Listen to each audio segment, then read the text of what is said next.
Welcome to the Holy Shit, I'm Healing podcast, powered by Whispers Bridge. Raw talks on recovery, spirituality, and becoming someone you actually like. Hey guys, welcome back to the Holy Shit, I'm Healing podcast, brought to you by Whispers Bridge. I'm Casina. Hi, I'm Trisha. Hi, I'm Tasia. And we are back, bitches.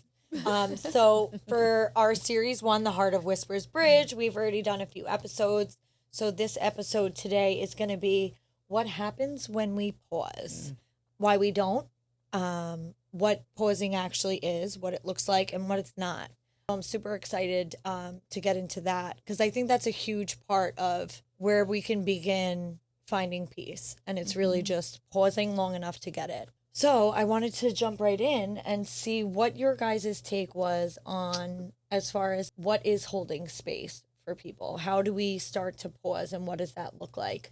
I always thought it just meant shutting down every thought that was in my mind. And then when I would have a thought, I thought I failed. And then as I got more experience, I realized that the power of pause is completely different from that. It's really holding this space for people, for myself, for others, to have it be, this calming environment where I can get in touch with, the greater parts of me. So Taze, what is holding space for you? What does it look like? Because I know, on the retreats and the stuff that we do with Whispers Bridge, that's more community based, but you're more that the spiritual, meditate in silence in your room kind of thing. So are you able to describe to you what pausing and creating space would be for yourself? I can definitely tell you it has evolved a lot over the years. It used to start off by literally just trying to give myself 5 minutes a day. Actually, I started technically with 2 minutes a day. If I got through 2 minutes of silence let's just say I went in my room and sat down in silence for 2 minutes. If I could do that, I didn't judge myself on how many thoughts I had. I just let them be. And then the more I did the 2 minute thing, it kind of went up to 5 minutes. And then just being quiet helped me then start to focus on all the thoughts that popped in and then how to slowly eliminate those without judging myself, because our brains, our minds are actually wired to do things, which is thinking thoughts. So it's a lot easier not to judge yourself and just let them be. And then you can slowly, consciously start to work on eliminating one at a time. So it built up over the years, and that's how I got started, and it was very helpful. So little breadcrumbs along the way of like, all right, I just need to pause long enough where you can handle, because I don't think I could sit for long at all, especially early in recovery. I was like a bouncing ping pong throughout my life. But I think you said something perfect where it's the intention of setting that space. I think that's like a really big part. Instead of just going and having your coffee, it's going and having your coffee and being like, okay, in this next 5 minutes, I really want to try and center myself, or I really want to try and slow down those thoughts. Do you feel like it's an emotional thing, a physical thing? Do you feel like it's like, how is holding space for you look like? I think it's emotional and physical for me. And I know the craziness of, for most people, like about to go into that work day. And every morning when I go into work, even if I'm late, I sit in the parking lot for 2 minutes and I'm just quiet. And I just focus on my breathing because I'm like, I don't know what the day is going to bring, but I need peace and pause and relaxation before I walk into that stressful environment. And then every single day, like when I get home from work, I take the dogs outside and I have an egg chair and I just sit in my egg chair for about 5 to 10 minutes, no phone, no nothing. And I just watch the dogs outside play. And my husband knows, don't bother me when I'm out there for at least 10 minutes because I have to decompress in the day and find my center again. I love that. And this way it's more manageable. It's not like you have to be on a mountaintop in this whole light candles and coins and, the weather has to be perfect. It could literally just be you sitting down with the intent of calming yourself for a little bit. I find it in the morning is the most impactful for me. If I start my day with that intention of I'm going to take a few minutes for myself, I mentioned earlier on the other episode how my house is loud, it's noisy, there's a lot of kids, a dog, everything's running around. Yeah. Where I hide in the closet. I literally go physically into my walk-in closet and I hide. But the best part of that is having that space for myself, having that intention of I'm going to leave the noise at the door. I know it's going to pop in, but then I'm going to work on and doing exactly what, Taze has taught me over the years of you're not going to stop thinking. If you stop No. thinking, that means you died. Because that's what happens. Like if you died, then you're not going to have thought. I think so much of like the world of meditation and reaching this place, we are so hard on ourselves and we think that it's supposed to be this certain way. And I think that's something I really want to talk about too is like what we thought pausing meant, what we thought holding space was. I assumed that if I was going to bring in this meditation, I really wanted to feel like a spiritual high. I wanted my mood to instantly elevate. I wanted my addiction within me. Now it's not drugs and alcohol. Now it's like, okay, cool. I want to like float. I want a natural high. Give it to me. Give it to me. Yes. And like when I would try and meditate and do these things to like find this peace and this pause and this space to calm the inner noise, and then I would get these thoughts of my to-do list, I would get increasingly more frustrated. So it was from a place of like judgment and I wanted to be like this, what do you feel like it's not? And I'm assuming you learn what it's not by trial and error, right? Like that's how I learned at least. I'm like, yeah, no, this is not peaceful. This isn't working. So did you have any hiccups along the way in trying to find like how to pause yourself and calm yourself enough? I noticed when I actually not even just when I started, just it depends on my mood. Really. Yeah, over I don't know. I would have a moment where I just have this idea in my head of it's an expectation, how I want to feel when I leave the meditation or just the quiet space that I'm in. I already set up myself a failure because I had that expectation of I'm going to come out here feeling really peaceful. And then when I'm not, then I get more annoyed and more stressed. And then everything is just downhill. But then on the flip side, when I do have like this incredible moment of peacefulness, I have to leave that to go into a stressful environment. So now it's like, damn it. Well, that's so now I'm more annoyed that I'm not at that peace. So then it took a long time to just figure out how to just be okay with whatever happens. It's just taking it 1 second at a time, 1 moment at a time, and just being grateful that you are in this moment. And oh my God, I'm breathing and it feels so good to breathe. And then I just concentrate on that breath. And then it brings me right back to the moment. And then I realize I can do that at any time. And then it always gets me back to like a okay spot, no matter where I am, what expectations I have. So it was very helpful. Yeah. No, I think that's really good. Did you guys ever have a moment where you're so engulfed in that moment and that pause, and then you look at the time and like so much time went by? I had one experience when I was younger, and it was the first time I've ever experienced quieting the noise in between my ears with zero expectation. I wasn't trying to control anything, nothing.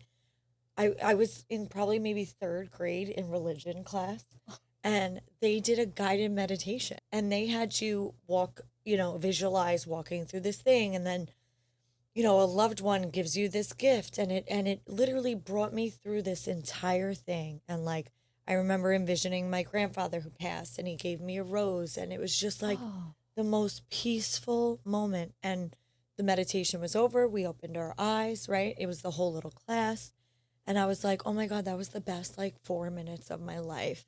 And the teacher was like, all right, pack up. We're good to go. And it was 45 minutes later. And I was like, I have never experienced anything like that, of being so truly in that moment of pausing with nothing, no judgment, no trying to control, no expectation, no anything other than listening to the voice of the person who is guiding me.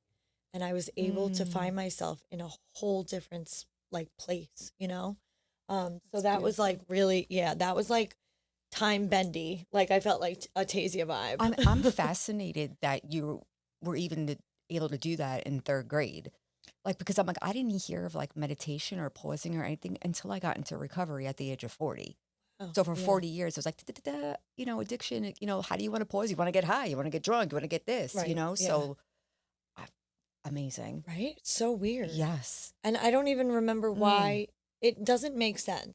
Because, like No. religion, you would read your chapter book and talk about Jesus. This was like a very weird experience, but it was one of those like core memories I have of, wow, like the peace I felt after that noise in my head finally shutting off. It was the only time the noise in my head ever shut off, other than when I was in my active addiction. Oh I will drink this gosh. away. I will smoke this away. I will do this. Yeah. That was the only time I ever got relief before recovery, was in that moment. And I haven't even thought about that in years. That's pretty crazy. But that's what we're talking about here. It's like the Yeah. power of pausing and what happens when we do, you know? Do you make the kids pause? We Like, do what- counting. Yeah. I'll be like, let's take a deep breath. You know, like I really try and get them to focus in on like, these are big feelings right now. That's okay. We're going to breathe. You know what I mean? And to bring them back into like right now, instead of my brother just bit my face and I want to punch him in the fucking nuts. You know, like here, we're here right now. And just, you know, those coping skills on like really what it is. That's teaching them so much for their future and how important it's going to be just to pause, take that breath. Yeah. I hope. It is. I hope. I hope. I don't Look know. at the memory you had in third Well, grade. that's and, what's cool. you know, Yeah. Hopefully they'll get those tools so that it can be not where you have to go to drugs and alcohol to quiet the noise. Hopefully they'll be Yeah. like, oh, wow, you know what? Maybe I could try this and this because I learned it at such a young age. Mm-hmm. But I that didn't was- learn it until I was 40, you know, and I wish I had experience like the both of you and growing up with your dad being so into meditation and, you know, all of that. So, Yeah. Yeah. But you know what I found also just as much with like all of the good things that would come about from taking that time out? When I was in active addiction, I never took that time out. no. There was not even a chance of me even considering taking that time out. It was, when am I going to drink again? Okay, cool, I'm drunk. Oh my God, I just punched them in the face. I should stop drinking. Well, I just punched them in the face. I'm going to drink some more. Like, it was like, no one was pausing. There was no sacred No. anything. It was chaos and destruction and sadness.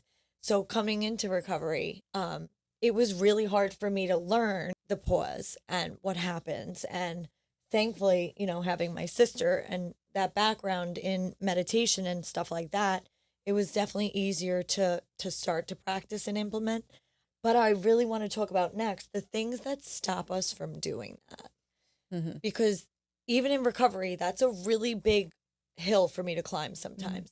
You know, life gets busy. For me, do you have any things, Trisha, that tend to block you from like actually taking that time out? Me trying to control situations and people. Like I forget to pause. Mm. So it's more of like a reaction thing. Yes, I'm very reactive. And then I have to take that No. step back. Oh, yeah, it can be. Absolutely. Yeah. So it's just remembering in the day to day. Yeah.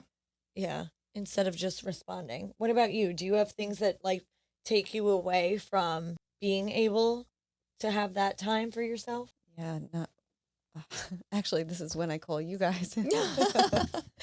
Yeah, I noticed when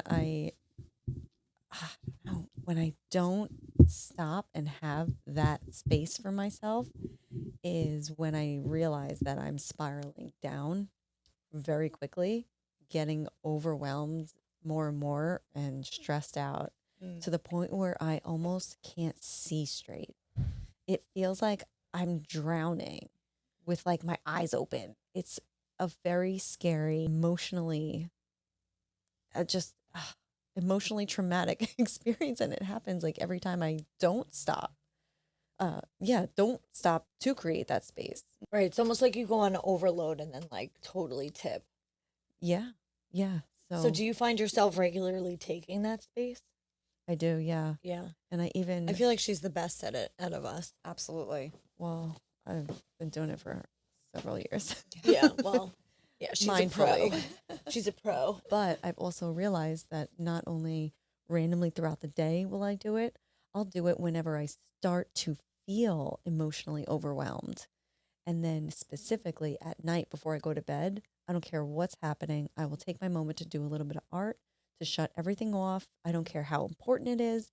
This is more important for me and my well-being, my emotional sobriety, I guess we can even say.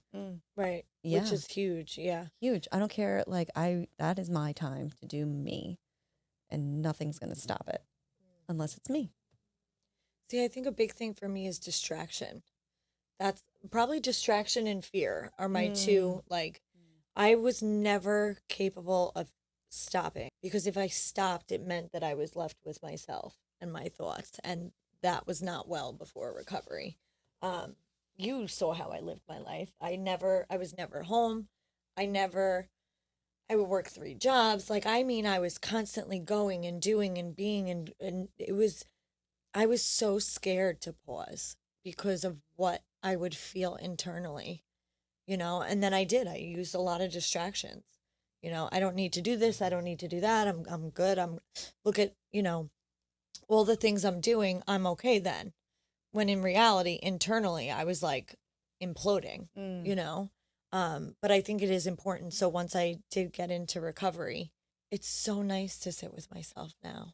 It's like the most freeing experience to be able to not dread it, look forward to it, hope to have more of it, like really like it's just completely shifted for me. And I think it was a matter of facing those fears, of looking at what came up for me when I did sit quietly.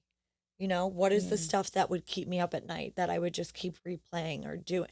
And then we get to work through that stuff, and I think a big part is when, we would do the retreats and stuff, is like that community of people where it's one thing if, Taze had the quiet time and the space for herself to pause, and she grew that, first 2 minutes, then 5, then she got better and better and better and better. I needed community to help show me how to do that, because I was way too scared to go in it on my own, So we would have like these times, during either guided meditations at the retreats or, different workshops where we had that intention. This is what we're going to do. We're going to sit. We could journal it out. We could talk about it after, what came up for you. And I think by having that community behind me really helped me to not fear being quiet anymore. I was like, okay to just chill, like human beings instead of human doings. Like, we could just be now, And I think it's loving ourselves now. I feel like for me that had a lot to just be okay to sit with myself. Yeah. If you don't hate yourself. And that was a huge thing too. Self-loathing, remorse, regret, disgust. Who would ever want to hang out with those things? I didn't want to hang out with me. No. Tazy didn't want to hang out with me. I'm like, call me if you're in a ditch. Yeah. She's like, I might not pick up, but yeah, I think that's huge. You know, it's interesting too that you said community, because growing up with the abilities that I had, like nobody understood me. Like I had to do it on my own. I had to figure out everything. And it was interesting because I technically did find community, but not here. It was on the other side. That's when I met like all my guides, like all of that to like help me, guide me to find that peace and why that sacred space for myself was so important. They like taught me all those things. So that's interesting. wow, to remember that you're not alone. Yeah. Which is also what gave me enough courage to look at my uglies. All those things that nobody wants to be quiet for, they were always so supportive and always there saying, we're here. You're divine. Like, it's okay. We got you. You're going to survive this. Let's go through it together. So it was always that like divine support that I knew was there, which got me through all the darkness.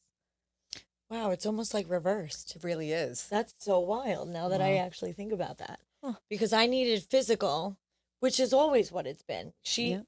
Tazy has always been more out there. Ethereal. Right. And Yeah. I've been very earthbound type. So I think that's fascinating that you knew you weren't alone in that aspect. I needed the community to feel safe to go inward so that But again, I wasn't alone either, which is, I think, the best part. That once you get that strength and that courage, quieting down is not that bad. No. Especially when you're not doing shit that makes you want to run from it. I think that was a huge part for us. Same. You know, if my actions were still doing the things I did before I got sober, I don't think I'd be able to sit with myself and try and like get my thoughts right, or I wasn't capable, you know. But so now, have you had any like really big experiences that you've either witnessed on the retreats, or any sort of moment that you remember of what happened when you did pause and take that time? For me, one of the girls, I think in the last retreat, having space for other people and pausing for other people and not giving my opinion, I think that was really important, because one of the women there, she lost her mom and she came to a retreat. And I think every in that moment paused and gave her time to speak and get all of her feelings out and be vulnerable with all of us. And I think that was something I'll never forget, that none of us got involved, you know, and we all kind of just prayed with her to give her strength. Because what she was going through wasn't easy, and she wasn't able to talk to her family or talk to her husband for all of us like she was really able to. Yeah, it was like a safe space for her. It really was. And that goes against a lot, because I think in our nature, we want, just as women or whatever, we want to fix, solve, you know, like, but it's really nice that in learning to pause, you also get to learn how to pause, not having to fix everything too, to just let it be this space where it's safe enough for everyone to meet us where they're at, and it's okay. You know, I remember that. That was actually that was a really good one. Yeah. Another thing that I learned over the years, like teaching people, well, what I do, like how to do it themselves, when they're going through like dark night of the soul or a lot of shadow work. That stuff is really, really heavy, and it can be really dark. So to help release some of that, it's just being there, listening to them, not judging, just I'm here for you. Just let it out. It's okay. And then it's like the whole space is like hugging them when I'm just sitting there listening, supporting. It's a beautiful thing that the whole space transforms into like this one big hug, it feels like. Yeah, and I think it's so important, even on the retreats and stuff. It's just listening to other people, like not giving my opinion, and listening and pausing. Like they go together.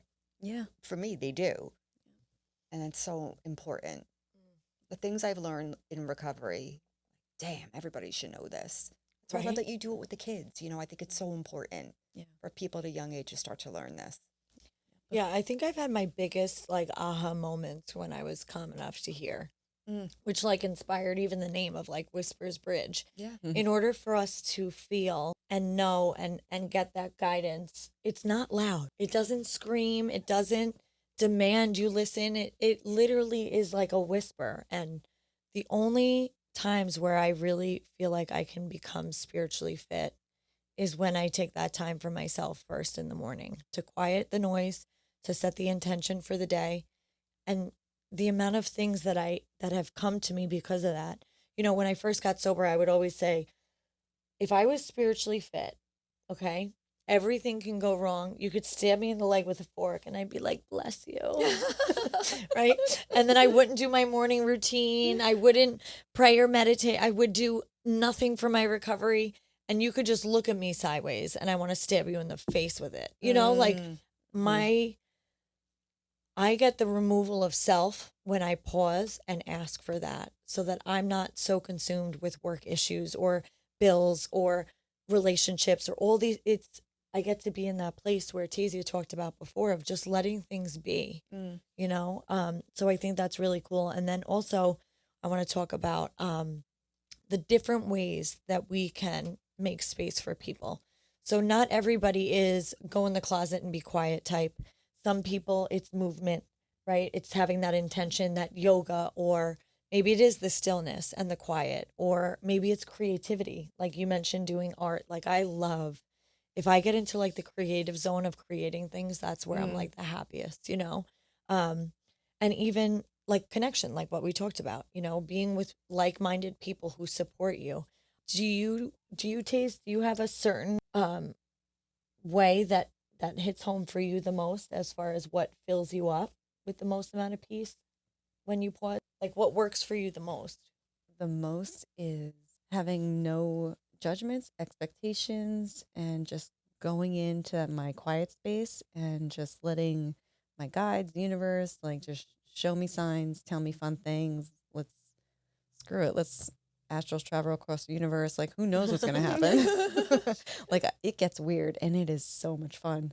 Yeah. That's like where I really get in the zone. And then that's where like a freaking hour goes by, 2 hours go by. And I'm like, what just happened? So much just happened. But it felt like it was 10 minutes. Like, it's so much fun when there's just like, go in, let's go. What about for you? I love being outside. Outside gives me a lot of peace. Are you a water girl or a tree girl? Both. Yeah. I was more a tree girl, and I'm very much developing into a water girl. Yeah, I nature, get the right? most peace being outside because I love hearing like the birds and they're chirp, chirp, chirp, chirp. And like you start to hear all these things. And I'm like, this is so beautiful. Because it And brings you in the present. it does. And anything by the water and the ocean and just hearing the waves and the crashing. And then when it's silent and Side note, I just got this alarm clock that has all those sounds, and it is the best speaker ever. And it is so crisp and clear, and I listen to the crickets falling asleep. Oh. It See, is I the do most it in the peaceful- morning when I put on like a guided meditation. Even if it's just music, and the video plays to all different scenes of love nature. that. That I zone into. I sit there. I sip my coffee. There's something about it that just uplifts me. And like I said before, like the creative movement, not so much. I'm not really a workout girl. You know what I mean? I feel better after, but that's not where I feel like my most spiritual. I would say definitely in nature, taking that time out and definitely creating something. You know, I know a lot of people that do get into the zone physically, and it's like we automatically think it's like yoga, you know, just stuff like that, but they actually really enjoy just simply going for a walk. Like, it's the most simple thing you can do. Yes. Even just like movement, quote unquote, movement therapy, how you just stand there and like even put on your music or your song, or just like go quiet, listen to your body. Like, how do your arms just randomly want to move? Like, what's your body telling you it's got to like kink out or whatever? And it's the coolest, weirdest, but coolest Right? thing. I'm like, it makes me feel like I I just feel want like to dance. Yeah, my arm is stuck like this. I don't know what I'm doing. This is trauma. Help me. Right? Yeah, No, I don't but know. I'll try it. I'm not opposed. No, I'm The just saying best for part is people the that, fact you know. of being open to anything. Yes. Because the things I thought would never work for me ended up working for me. The things I was like, yeah, this is going to be awesome. It wasn't. You know? Expectations. So, yeah, like Yeah. I'm really, everything changed for me when I stopped being the one trying to dictate how it would go. So I think that's really awesome. So even like for listeners, like to make those spaces at your own house, it doesn't have to be, you know, on those mountaintops or at these retreats, or it could be as simple as your morning cup of coffee. It could be pausing in the car before you go into work for 3 minutes. It could be going on an astronomical something place out of Spaceship. Yeah, we did that on a spaceship. Don't get me started. We could do that. I'll talk you know? about that all day. And that's the cool part of the dynamic, I think, is that Whispers Bridge is this place where it's not people just in recovery. It's for anyone wanting to just find out how to live their life with more peace, love, and joy, you know? And it ranges, you know, you have the people who can go in a rocket ship and fly up to space and experience these cool things. And I'm not making In fun my of it in any mind. way. I'm actually jealous. Yeah. Right? You can go there. Or yes, like, take me for a ride. but it takes practice, right? And then you have the day-to-day stuff of like, I just don't want to punch my boss in the face today. Yeah. And Side note. I'm can my own- totally get the same thing. I still want to punch people in the face. yeah. Well, I'm my own boss though, so I hope I don't want to Yeah. punch myself in the face. I work with my know? family, so sometimes I Yeah. want to punch everybody that's in their even- face. Reunions might get weird. So I think this is crucial because it's really showing that everybody can benefit from taking that time with intention to pause before their days start and really just invite in, you know, something greater. So if anyone's at home listening, I think it's really good. I always like to reflect on the things that I want to get It gives me more motivation to be willing to try stuff. So, you know, when it was told to me, think of the things that you want to achieve. You know, I really struggled with patience. I really struggled with anger. I really struggled in a lot of different areas after I got sober when I had to deal with life on life's terms. So I really did. I wrote out this list of the things that I want to be, the things I want to do. And that's how it started for me. You know, I would sit down, I would have my cup of coffee. It would be, I want to be more like this. Let me focus in on this. The affirmations of this, you know, all those things really started to bring in more light into my life. And then little by slowly, being spiritually fit, I've still never gotten stabbed in the leg. So we'll see if my my little saying's true. But no, I think it would be really beneficial for everyone to really just start to kind of grow that. I love affirmations too. If people could start to say those. I have affirmations and it's right in front of my desk at work. And when I start to feel that, I just look, I am loved. I am strong. I am this. So important. You know what's really awesome about that? I did the same thing. You did? Kinda. I printed it out on a piece of paper and I shoved it in my bra. Ooh. And then nobody knows it's there. And every time I want to punch my boss in Unless the face. it pokes out in a square. Oh, dude, it's like, it's peeked out. I'm like, oh, shit. Do you see a square index card? Weird shaped nipple. No, but like, seriously, I'll take a 5, go to the bathroom, whip this bad boy out and read it. And it's like, oh, I'm safe. Like all the things of whatever is needed. I have several of those things of like, what mood am I in today? What do I need today? Fuck it. I'll shove one crystal in one boob and the affirmations in another boob and I'm good for the day.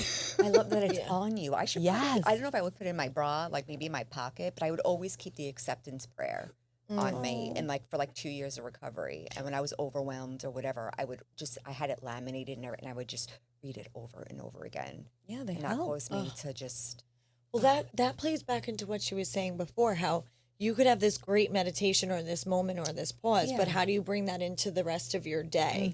And that's the hard part. crystals But like in the boobs. Yeah. Crystals, we sell them online. It really helps. No, really. Like when those things are in there and my boss pisses me off, I puff out my chest like, bitch. This is my shield. You can't touch me. It gets weird in there in my mind. Or but we it could works. try that. Yeah, I was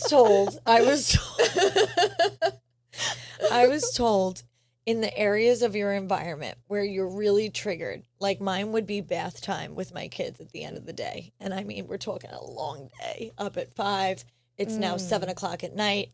There's 3 of them. It's chaos, the dog, the dinner, the da-da-da-da-da, right? All, like, I mean, any spirituality I had starting in my day was gone. There was nothing left. In the negative. And someone said, put in the places that are really triggering for you a little symbol somewhere that you'll see, whether it's at the corner of a mirror, whether it's by the bathtub, whether it's at the kitchen, wherever it is that you get that overwhelmed moment and you see that, it reminds you to pause. And I started to do that where I got to incorporate, okay, cool. I got better at doing my morning thing.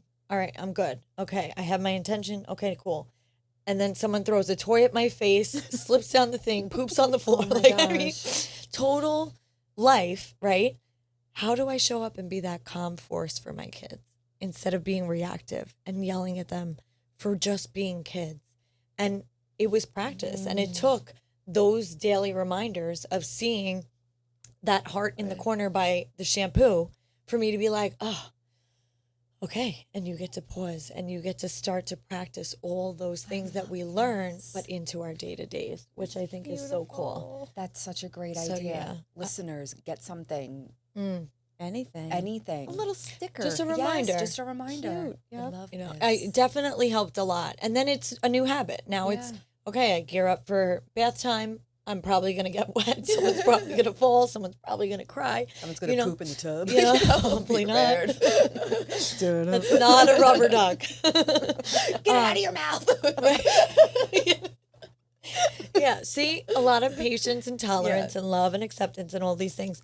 But yeah, for any moms out there, I totally get it. I hear you. I feel you. But no, these are definitely just the things that Whispers Bridge, and you know, our purpose is really just how to go through life and be the best version of ourselves.